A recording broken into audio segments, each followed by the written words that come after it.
అమ్మా, నాకు కాలేజ్కి టైం అవుతుంది.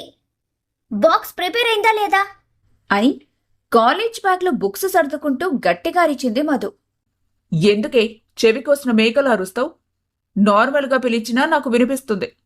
ఆ గొంతు ఇంకా పెద్దగా చేశావంటే కాలనీ కాదు కదా, ఊరు మొత్తం వినిపిస్తుంది. ఇదిగో నీ బాక్స్. రోజు బాక్స్ అని అరవటం తీసుకెళ్లటమే కాని అది పూర్తి చేయకుండా తీసుకునొస్తావు. ఈ రోజు గనక ఖాళీ బాక్స్ రాలేదంటే వీపు విమానం మూత మోగిస్తాను అని కూతురికి ప్రేమగా చివాట్లు వేసింది రాధ. మా లెక్చరర్స్ అసలు లంచ్కి టైం ఇవ్వట్లేదమ్మా. లంచ్ టైం అయ్యాక 10 నిమిషాలు క్లాస్ కంటిన్యూ చేస్తారు. లంచ్ టైం కంప్లీట్ అవ్వకముందే త్వరగా రావాలని తొందర చేస్తారు. ఇంకేం చేసేది? తిననివ్వకుండా క్లాసెస్ చెప్తే అదంతా బుర్రలోకి ఎలా ఎక్కుతుందనుకుంటున్నారు వాళ్ళు? ఒకసారి నేను కాలేజ్కి వచ్చి మాట్లాడతానులేమ్మా అని అన్నాడు మోహన్ రావు. లేదులే నాన్న, వాళ్ళు మాత్రం ఏం చెప్తారు? ఇదంతా మీ పిల్లల కోసమే కదా అంటారు. ఇంకో 2 ఏళ్ళు అంతే కదా.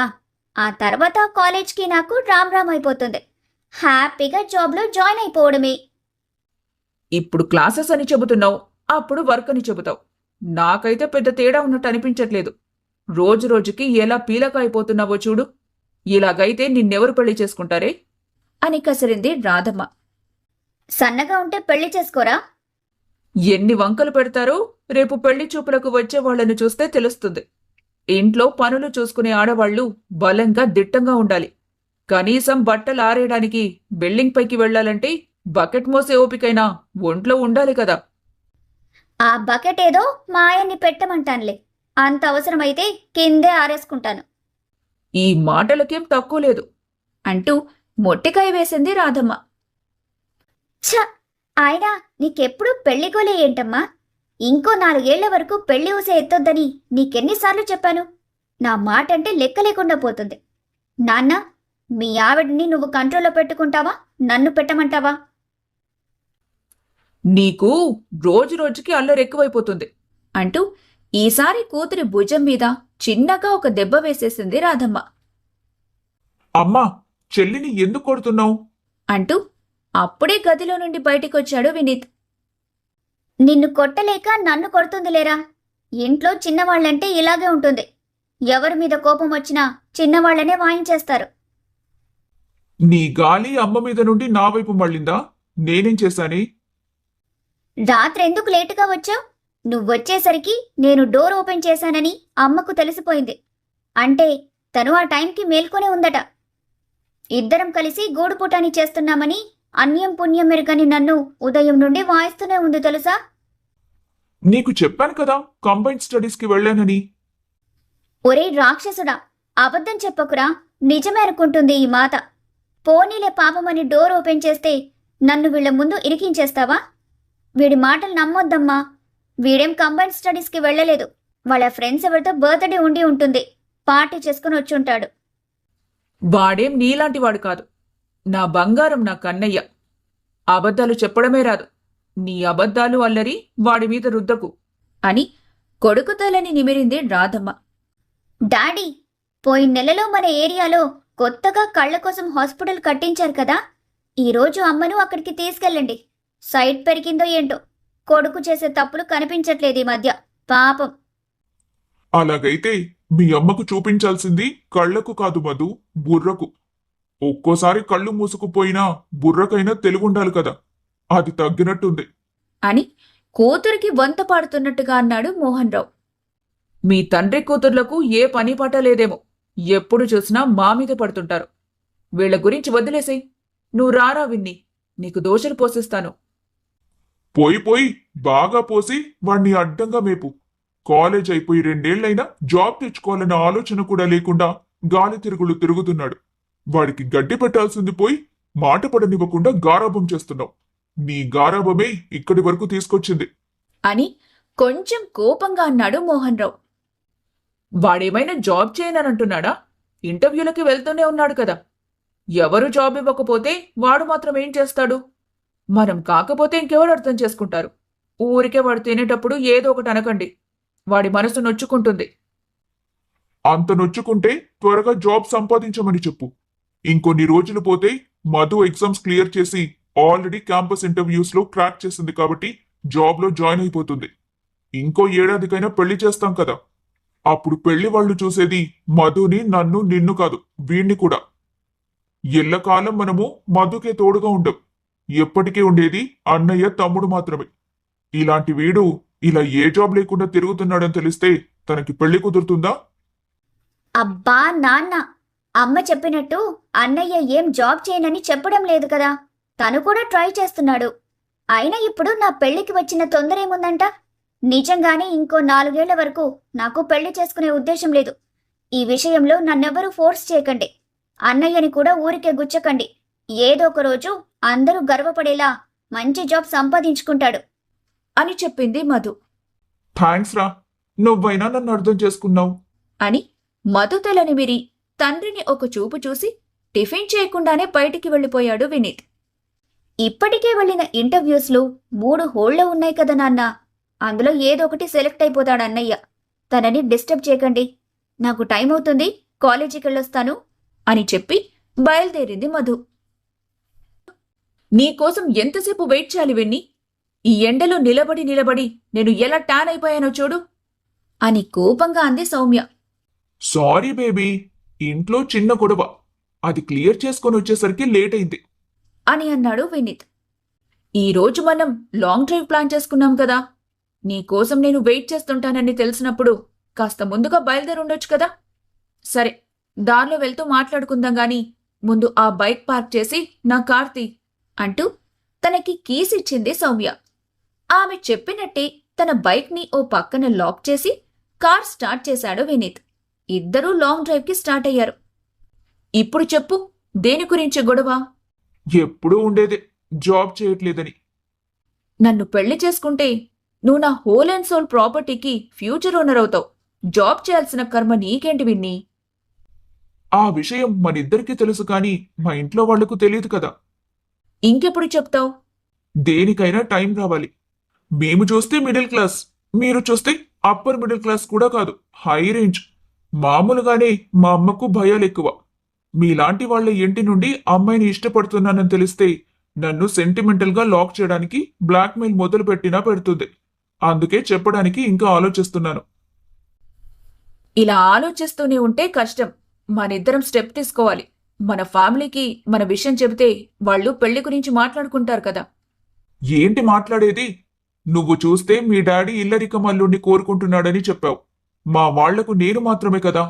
మాది మిడిల్ క్లాస్ ఫ్యామిలీ అయినప్పటికీ అందరూ కలిసి ఉండాలని అనుకుంటాం.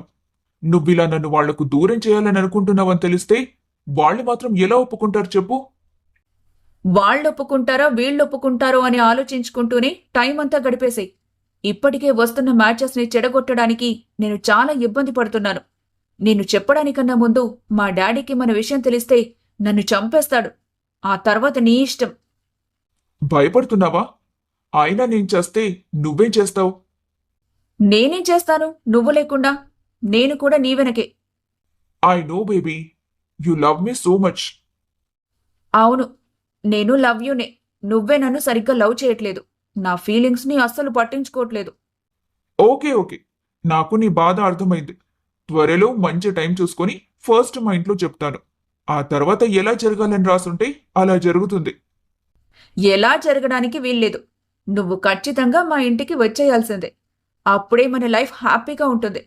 నీకు తెలుసు కదా, నేను గోల్డెన్ స్పూన్తో పుట్టాను. మా డాడీ నాకు చిన్నప్పటి నుండి ఏ లోటు చేయలేదు. నా లైఫ్ ఇలాగే కంటిన్యూ అవ్వాలంటే నువ్వే ఇల్లరికం వచ్చేయాలి. లేదా మా డాడీతో సమానంగా అయినా డబ్బు సంపాదించాలి. ఆ రెండోది కుదరదు కాబట్టి మొదటి దానికి ఫిక్స్ అవ్వు ఓకే అని అంటాడు. కాని తల్లి తండ్రి చెల్లిని వదిలి సౌమ్య కోసం వెళ్లాలంటే ఎందుకో తెలియని బాధంతా వినీత్ మనసుని చుట్టేస్తుంది. ఈరోజు నైట్కి పబ్కి వెళ్దాం విన్నీ. రాత్రి కదా వెళ్ళాం, లేటుగా ఇంటికి వెళ్ళానని పొద్దున మా నాన్న ఒకటే గోల. మేనేజ్ చేయడానికి మీ చెల్లుంది కదా. ఈ చెల్లెళ్ళు ఉన్నదే అన్నయ్యలని సపోర్ట్ చేయడానికి, వెనకేసుకురావడానికి. మీ చెల్లిని బాగా వాడుకో. మధు మంచిది కాబట్టి సరిపోతుంది. ఏ గయ్యలో అయ్యుంటే తాట తీసేది అని మాట్లాడుతూ తన లాంగ్ డ్రైవ్ కంప్లీట్ చేసి ఆ రాత్రికి పబ్కి కూడా తీసుకెళ్లాడు సౌమ్యని. కొద్ది రోజుల తర్వాత తమ ప్రేమ గురించి ఇంట్లో చెప్పమని సౌమ్య ప్రెషర్ చేస్తూ ఉండటంతో మధు హెల్ప్ తీసుకోవడానికి మెల్లిగా ఆమెను ఐస్ చేయటం మొదలుపెట్టాడు వినీత్. ఏంటన్నగారు నన్ను తెగ దువ్వేస్తున్నారు? ఏం కావాలంట? డాడీ ఇచ్చిన పాకెట్ మనీ మాత్రం అడగకు. లాస్ట్ మంత్ వరకు దాచుకున్నవన్నీ నువ్వే తీసేసుకున్నావు. ఈ మంత్కి మాత్రమే నా దగ్గరున్నాయి. అవి నాకు ఖర్చులకి కావాలి అలా డబ్బుల గురించి కాదు మధు, ఇది లైఫ్ మ్యాటర్. అని సీరియస్గా చూశాడు. నీ ఫేస్కి సీరియస్నెస్ పనికిరాదురా. విషయం ఏంటో చెప్పు. అదేంటంటే మధు, నేను ఒక అమ్మాయిని లవ్ చేస్తున్నానురా. వాట్? నీకు లవ్ చేయడం కూడా వచ్చేట్రా? ఏంటలా అంటున్నావు? తనకి కూడా నేనంటే ప్రాణం తెలుసా? ఇంట్రో షాక్ల మీద షాక్లేస్తున్నావు. నిన్ను లవ్ చేసిన అమ్మాయి ఎవర్రా? Be serious Madhu. నా పైన సెటైర్స్ వేయడానికి ఈ టాపికే దొరికిందా? తన పేరు సౌమ్య. నేను తను కాలేజ్ టైం నుండి సిన్సియర్గా ఒకరినొకరం లవ్ చేసుకుంటున్నాం. ఇప్పుడు తనకు వాళ్ళ ఇంట్లో పెళ్లి సంబంధాలు చూస్తున్నారని నన్ను వచ్చి మాట్లాడమని ప్రెషర్ చేస్తుందిరా. సో ఇప్పుడు నేను వెళ్ళి అమ్మా నాన్నకు ఈ మాట చెప్పి వాళ్ళ నొప్పించి నీ పెళ్లి చూపులకు పెద్దగా మారాలన్నమాట. ఇంచుమించు అంతే. నాకు నువ్వు తప్ప ఇంకెవరున్నారు మధు? ఎలాగైనా అమ్మా నాన్నను నువ్వే ఒప్పించాలిరా. అని గడ్డం పట్టుకొని బుజ్జగించాడు. అమ్మా నాన్నకి ప్రేమ దోమ అంటే ఇష్టం లేవని నీకు తెలుసు కదరా. వాళ్ళు ఒప్పుకోరు, కానీ నువ్వు నీ లవ్ని మర్చిపో. మర్చిపోమని నువ్వు చెప్పినంత ఈజీ అనుకుంటున్నావా మధు?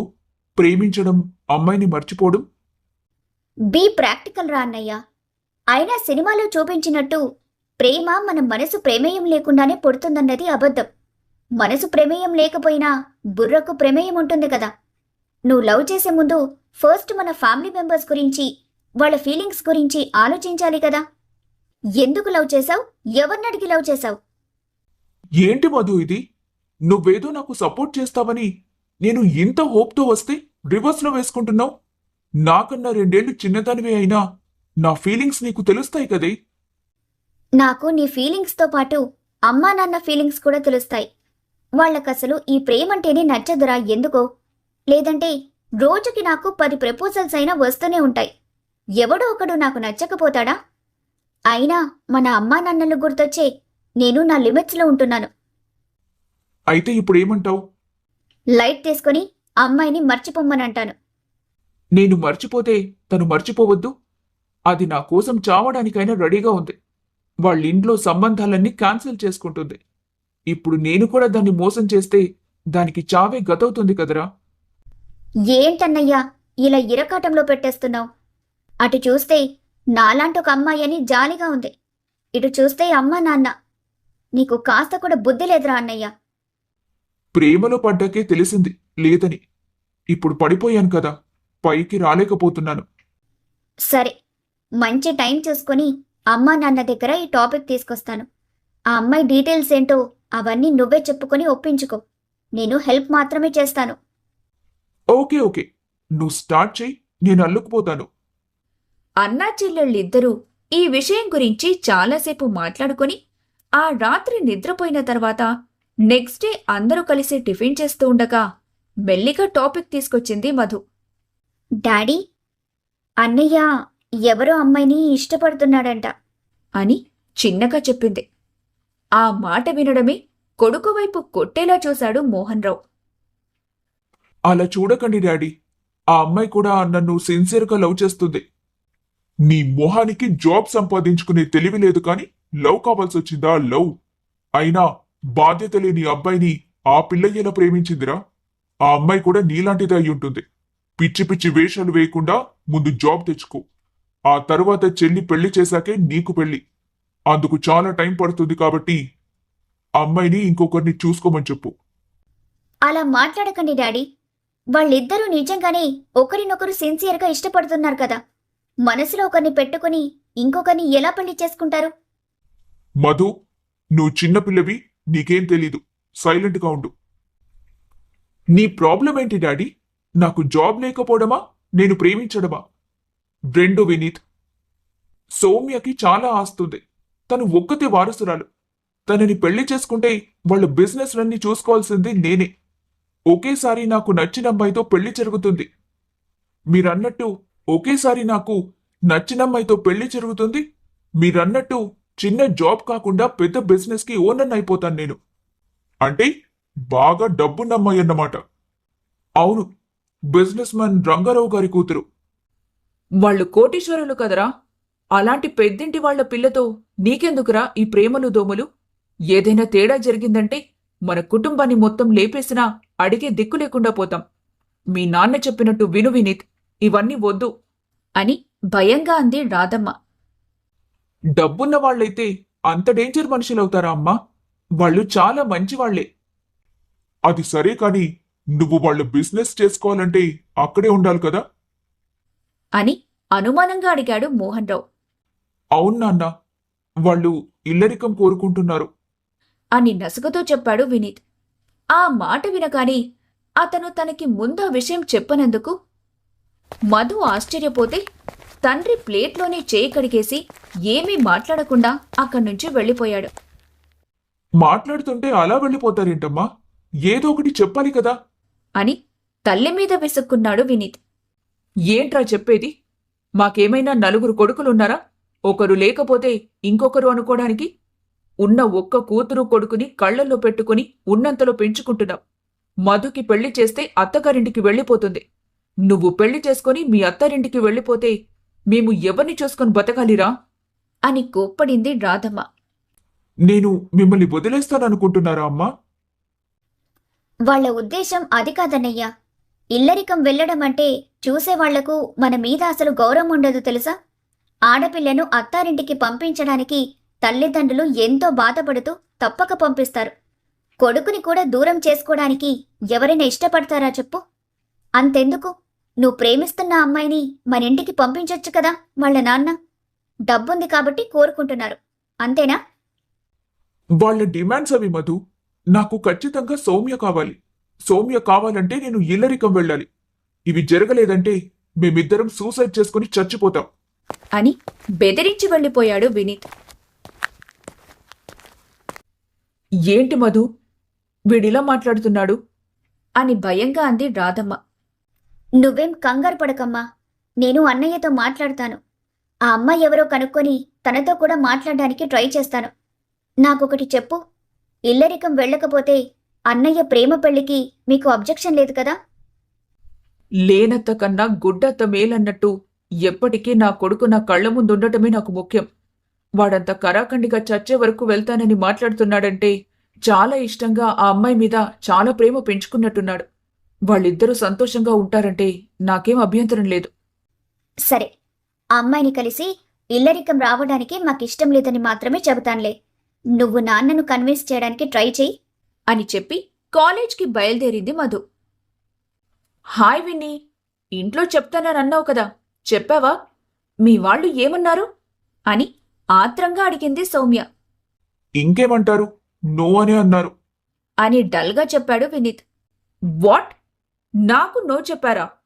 నేనెవరో, ఎవరి కూతుర్నో, నా వెనుక ఆస్తెంతుందో తెలిసి కూడా నో చెప్పారా? అసలు మీ స్టేటస్ ఏంటి, మా స్టేటస్ ఏంటి? నన్ను కాదనేంత గొప్పవాళ్ల మీ వాళ్ళు? అని చాలా కోపంగా అరిచింది. ఏం మాట్లాడుతున్నావు సౌమ్య నువ్వు? స్టేటస్ గురించి ఎందుకు మాట్లాడుతున్నావు? మనం ప్రేమించుకున్నప్పుడు స్టేటస్ చూసే ప్రేమించుకున్నామా? పెళ్లి వరకు వచ్చేసరికి మా వాళ్ళని తక్కువ చేసి మాట్లాడుతున్నావెందుకు? అని అతను కూడా కోపంగా అరిచాడు. దాంతో కొంచెం తగ్గింది సౌమ్య. అది కాదు వెన్నీ, ఇంతవరకు నాకు ఎవ్వరూ నో చెప్పలేదు. ఐ మీన్, నాకు కావాల్సింది ఏదీ దక్కకుండా పోలేదు. అలాంటిది నన్నొకరు రిజెక్ట్ చేశారంటే నేను తట్టుకోలేకపోతున్నాను. వాళ్ళు కనీసం నీ ఫోటో కూడా చూడలేదు. అంటే వాళ్ళు రిజెక్ట్ చేసేది నిన్ను కాదు, నీ వెనుకున్న ఆస్తిని. ఐ మీన్ స్టేటస్ గోల. మన రెండు ఫ్యామిలీస్ కి సరిపోదు కదా అని వాళ్ళు భావిస్తున్నారు. పైగా ఇల్లరికం అంటే ఒప్పుకోరని చెప్పాను కదా, అదే పెద్ద ప్రాబ్లం అయిపోయింది. అయితే ఇప్పుడేం చేద్దాం? వెయిట్ చేద్దాం. నెమ్మదిగా వాళ్లను ఎలాగైనా ఒప్పించుకుందాం. వాళ్ళు ఒప్పుకుంటారని నాకెందుకో అనిపించట్లేదురా. ఇప్పుడు మన ముందు అంతకన్నా మరో ఆప్షన్ లేదు కదా అని అన్నాడు వినీత్. దాంతో నిజమే అన్నట్టుగా తలను చిన్నగా ఊపింది సౌమ్య. ఒరే అన్నయ్య, ఈ రోజుతో నాకు ఎగ్జామ్స్ అయిపోయాయిరా. నాకెంత హ్యాపీగా ఉందో. చాలా రిలాక్స్డ్గా ఉంది. సాయంత్రం సరదాగా మూవీకి వెళ్దాం, ప్లాన్ చేయరా అని వినీత్ చేయి పట్టుకుని అడిగింది మధు. ఓ పక్కన నేను ఇక్కడ ఇంత బాధపడుతుంటే నీకు మూవీ కావాల్సి వచ్చిందా? పోవే, విసిగించకు. అని కసిరాడు వినీత్. అంతేలేరా, నీ లవ్ని సక్సెస్ చేయడానికి నేనిక్కడ ఎన్ని పాటలు పడుతుంటే నువ్వు నన్నే కసరుతున్నావు కదూ. ఇక నేను కూడా నీకేం హెల్ప్ చేయను, పో. నీ ప్రాబ్లం నువ్వే సాల్వ్ చేసుకో అని కోపంగా అంది ఆమె. నువ్వేం హెల్ప్ చేసావే నాకు? జస్ట్ నాన్న ముందు టాపిక్ తీసుకొచ్చావు. ఆ తర్వాత ఇంకేమైనా చేసావా? అప్పటి నుండి నాన్న అసలు నాతో మాట్లాడడం కాదు కదా, మోహం కూడా చూడడం లేదు. ముందే మనకు జాబ్ లేదని తీసి పారేస్తున్నారు. ఇప్పుడు ఇంటికి బరువు అనుకుంటున్నారేమో. ఏంటన్నయ్యా ఆ పిచ్చి మాటలు? అమ్మా నాన్న ఎప్పుడూ నీ గురించి అలా అనుకోరు. అయినా నువ్వు బిల్లరికం వెళ్ళడం అమ్మా నాన్నలకే కాదు, నాకు కూడా అస్సలు ఇష్టం లేదు. వాళ్ళ బిజినెస్లు చూసుకోవాలంటే మన ఇంట్లో ఉండి చూసుకోలేమా? అక్కడికి వెళ్ళి ఉండటం ఎందుకట? వాళ్ళ స్టేటస్ చూపించుకోవడానికి కాకపోతే? ఇప్పుడు కనుక నువ్వు తగ్గి వెళ్తే ఇక మీదట నీకు సొంత ఐడెంటిటీ అనేది ఏమీ ఉండదురా. నువ్వు పూర్తిగా మారి వాళ్ళ చెప్పు చేతిలోకి వెళ్ళిపోతావు. ఒకసారి బెండ్ అయితే లైఫ్ లాంగ్ బెండ్ తీసేస్తారు. నువ్వు ముందు జాబ్ సంపాదించు, ఆ తర్వాత ఎలాగోలా పెట్టుబడి పెట్టి చిన్న స్టార్టప్ కంపెనీ స్టార్ట్ చేయి. అప్పుడు నీకు రెస్పెక్ట్ ఉంటుంది. అప్పటి వరకు సౌమ్య వెయిట్ చేస్తూ ఉంటుందా నా కోసం? అయితే తను వెయిట్ చేస్తుందేమో కానీ తన ఇంట్లో వాళ్ళు ఎందుకు చేస్తారు? నువ్వెంతసేపు మమ్మల్ని కన్విన్స్ చేయడానికి ట్రై చేస్తావేంటన్నయ్యా? ఆ అమ్మాయికి కూడా వాళ్ళ ఇంట్లో మాట్లాడమని చెప్పు.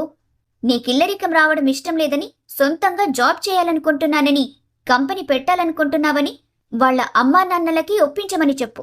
నువ్వు మాత్రమే తనని లవ్ చేస్తున్నావా? తను నిన్ను చెయ్యట్లేదా? నీ ఫీలింగ్స్కి తను రెస్పెక్ట్ ఇవ్వదా? అది విని ఏం మాట్లాడలేదు వినీత్. సో తను కూడా నువ్వు ఇల్లరికం రావడాన్ని యాక్సెప్ట్ చేస్తుందన్నమాట. తనకు తన ఆస్తి కావాలి, లగ్జరీస్ కావాలి. మన ఇంటికొస్తే కుదరవు కాబట్టి నిన్నే తన దగ్గరికి రప్పించుకోవాలనుకుంటుంది, రైట్?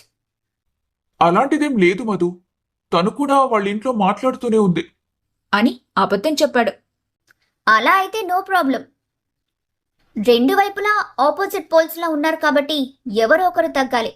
మనం కూడా అమ్మా నాన్నను నీ ప్రేమ వరకు ఒప్పించగలం, కానీ ఇల్లరికం అయితే ససేమిరా అంటారు. సో నువ్వు అమ్మాయికి చెప్పు తన ఫ్యామిలీని ఒప్పించుకోమని. తన వల్ల కాకపోతే నువ్వు నేను వెళ్ళి కన్విన్స్ చేయడానికి ట్రై చేద్దాం. ఇలా అన్నావు, బాగుంది. అమ్మయ్యా, ఇన్ని రోజుల తర్వాత నీ మాడు మొహంలో కొంచెం నవ్వు చూశాన్రా. ఇక పద, మూవీకి పోదాం. కాస్త మూడ్ చిల్ అవుతుంది అంటూ తన అన్నయ్య చేతిని లాక్కొని పోయింది మధు. కాలింగ్ బిల్ సౌండ్కి హాల్లోకొచ్చింది రాధమ్మ.